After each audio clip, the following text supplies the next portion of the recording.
What happens when companies or individuals from different countries get into a dispute? Going to court isn't always the first or the best option. Instead, many opt for arbitration, a faster, more private, and often more efficient way to resolve conflicts. It's a legal process used worldwide, allowing parties to settle disputes without stepping into a courtroom. As long as both sides agree, usually through a clause in their contract, arbitration can take place anytime, anywhere. From multinational corporations to governments, a wide range of actors turn to arbitration to resolve complex disagreements very neutrally. Let's now take a look at what is arbitration and how is it different from going to a court. Arbitration is a dispute resolution process where both sides present their case to a neutral third party, in this case an arbitrator or a panel of arbitrators. Unlike a court judge, arbitrators are chosen by the parties and often have expertise in subject matter of the dispute. After reviewing evidence and hearing all the arguments, they issue a final and binding decision called an award,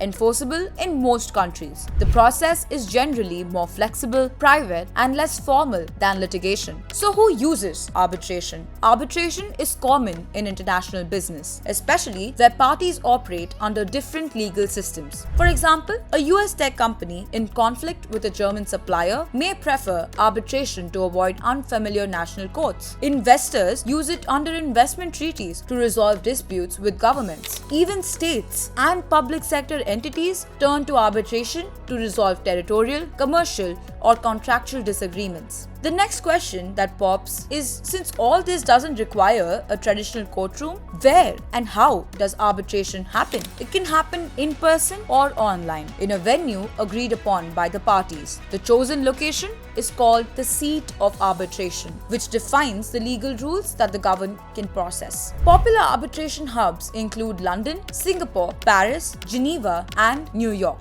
The process begins when one party files a notice of arbitration.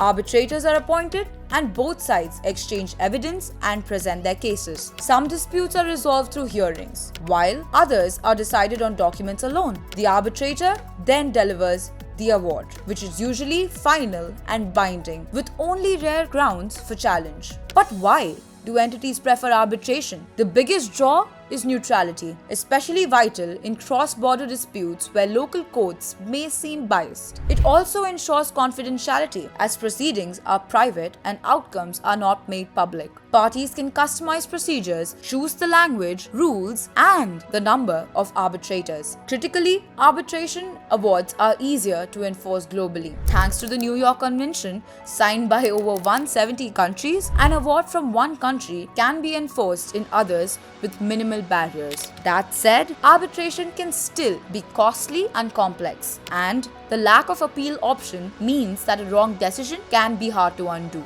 Now, the big question is, can or do courts ever get involved? While arbitration is private, courts support the process when needed. If a party files for a lawsuit despite an arbitration clause, courts can pause the case and send it to arbitration. They can also appoint arbitrators if the parties can't agree. Once arbitration is complete, courts can be asked to enforce the award. In rare cases like fraud, bias, or serious procedural violations, courts may refuse enforcement or set aside the award. So while courts don't run arbitration, they do ensure the systems remain fair and legally sound. In a globalized world, arbitration provides a flexible, neutral, and effective alternative to court disputes. It's widely used by companies, investors, and governments to resolve issues efficiently and discreetly. Understanding arbitration means understanding how the world settles legal battles, not in public trials, but often behind closed doors with precision, neutrality,